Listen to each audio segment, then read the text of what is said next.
So here we have the Ford Focus on a 65 plate. I'm going to start off by showing you around the outside of the car, and then we'll hop in and run through some of the controls on the inside of it from there. From the outside, you can see it's a 5-door car with alloy wheels and tinted windows. Let's start off inside the boot area first of all. As we approach the back of the car, you can see we have reversing sensors, plenty of boot space as well, along with that 60/40 split folding rear seat, should you wish to increase this space even further again. Okay, so we're just going to work our way back around to the front of the car, and then we'll hop in and run through some of the controls on the inside of it from there. Just briefly before we climb in, I think it's well worth seeing the interior from this exterior point of view. There's plenty to run through on the dashboard, so let's hop in and we'll do that right now. Okay, now that we're inside the car, we're going to start with the dials. Over on the left-hand side, we have the rev counter. We have the speedometer on the right-hand side. In the centre at the bottom, the fuel gauge and coolant temperature gauges. And above that, the main trip computer section, which includes the total miles of this car. They are 69,302. We have a digital readout for the speedometer in that section. You can change that information using buttons on the steering wheel for various bits of trip computer and fuel economy information. If we back out to the steering wheel next, on the left-hand side, we have the buttons I was just using. We have cruise control, speed limiter, phone and stereo controls.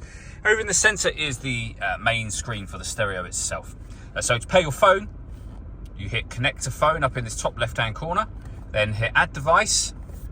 Search for sync on your device and select sync once it is found.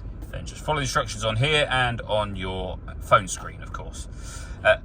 When it comes to audio, in this car, we've got AM, FM and DAB radio, CD player, USB input, and then Bluetooth audio, SD memory card input, and auxiliary input as well. So loads of ways to listen to your music.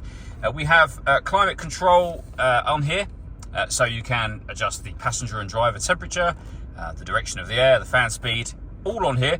Or you can use the physical controls, which we'll come to in just a moment. And of course, this car has got satellite navigation, as you can see.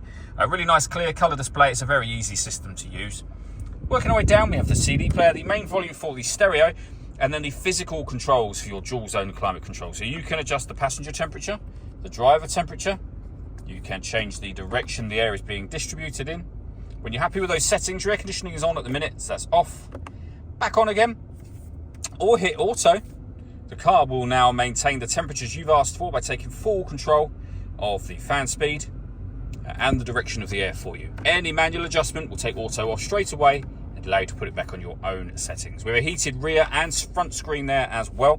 USB input, some storage, a 12-volt charging socket. You can turn off the stop and start in this car. It's designed to cut out when it's stationary in traffic, which in turn will save you fuel. The system is off when that light shows. Parking sensors off when that light shows. And this car's got autonomous parking, meaning it can parallel park or perpendicular park itself.